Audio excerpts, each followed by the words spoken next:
Hello everyone and welcome back to my new video. Today in this video I'll tell you about the 10 money habits that keep you poor.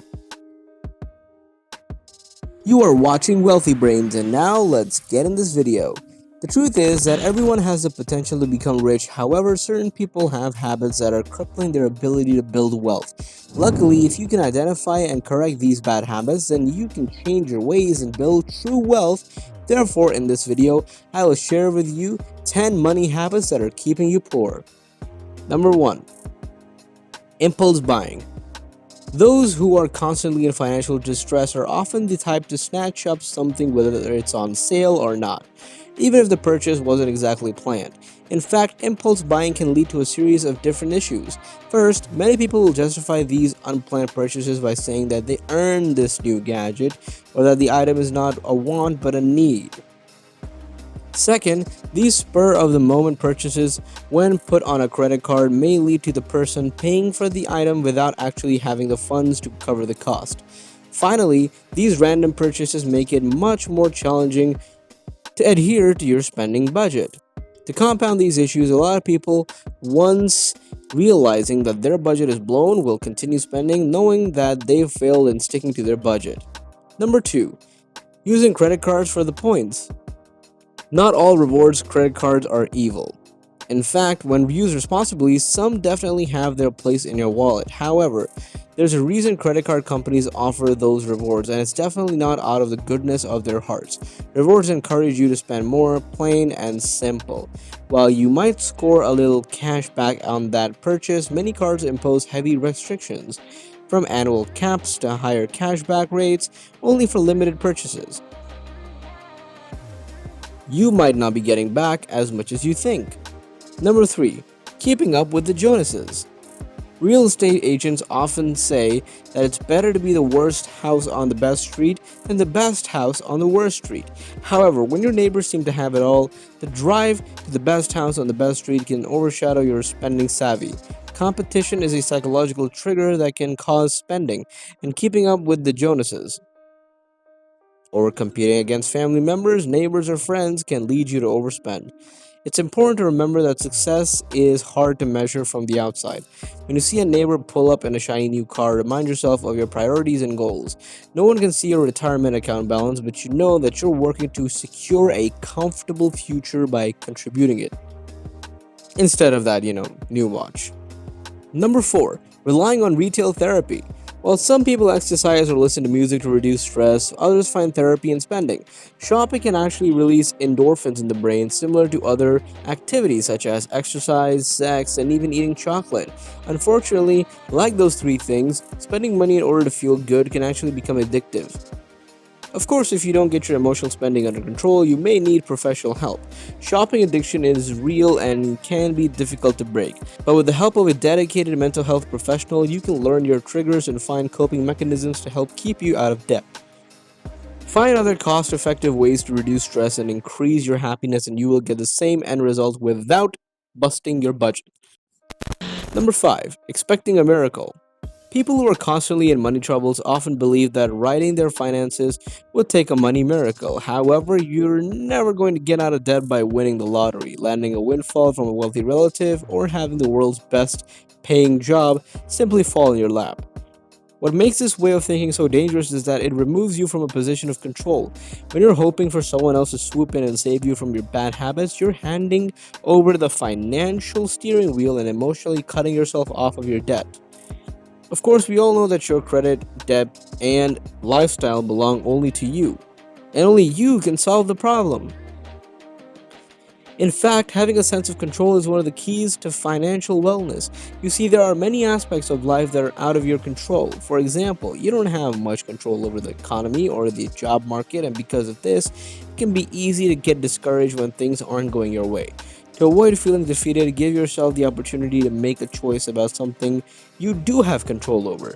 Choosing to save is one small way you can have some say in your financial life.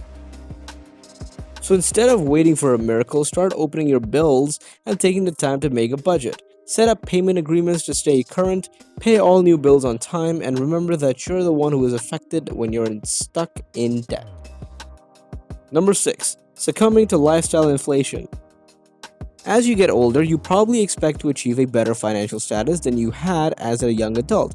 A better job, a raise, and even national economic inflation can all affect your earning power. However, the difference between those who succeed in growing their wealth and those who perpetually struggle is how they manage the balance between their income and expenses. You see, it's tempting to put these increases in income towards a new house, a vacation, or simply increasing your day to day spending, but doing so could land you back at square one. For example, if Bill earns $60,000 per year and spends $45,000, but Jeff earns $150,000 and spends $175,000, who is truly in better financial position? Unfortunately, for most people, lifestyle inflation is a natural part of earning more and moving up the chain at work, but it's only acceptable if you're spending within your means. And as soon as you start going into debt to afford a certain way of living, it becomes problematic.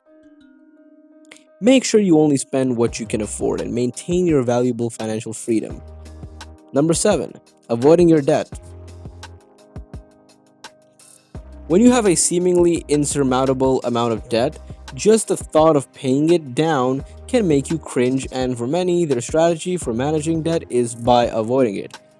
Those who tend to ignore their debt may engage in a red flag behavior like avoiding phone calls from creditors and growing out bills before they even open them. You don't have to like your debt, but you do have to acknowledge it. Get in the habit of opening your mail when you feel calm and ready. The more you know about your debt, the better prepared you are to face it.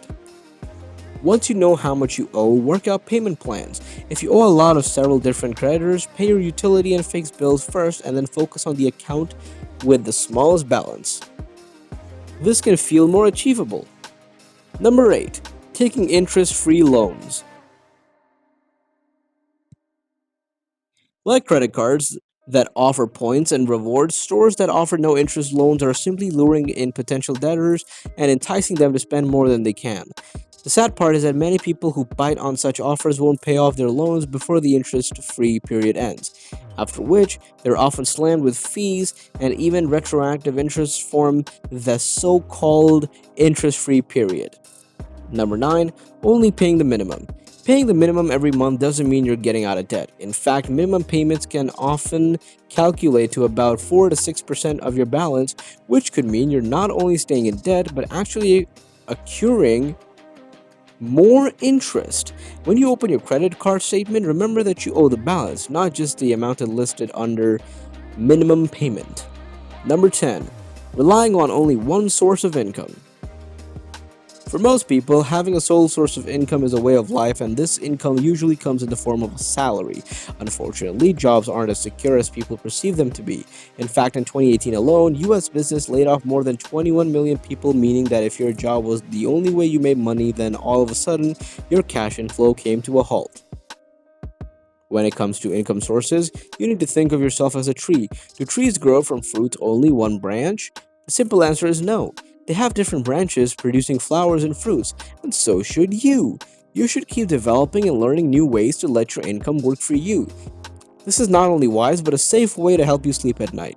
Now, obviously, the solutions to each of these bad habits vary from person to person. Someone might need to take up exercise to replace the mood-boosting properties of shopping, while others should probably cut up that cashback card to reduce temptation.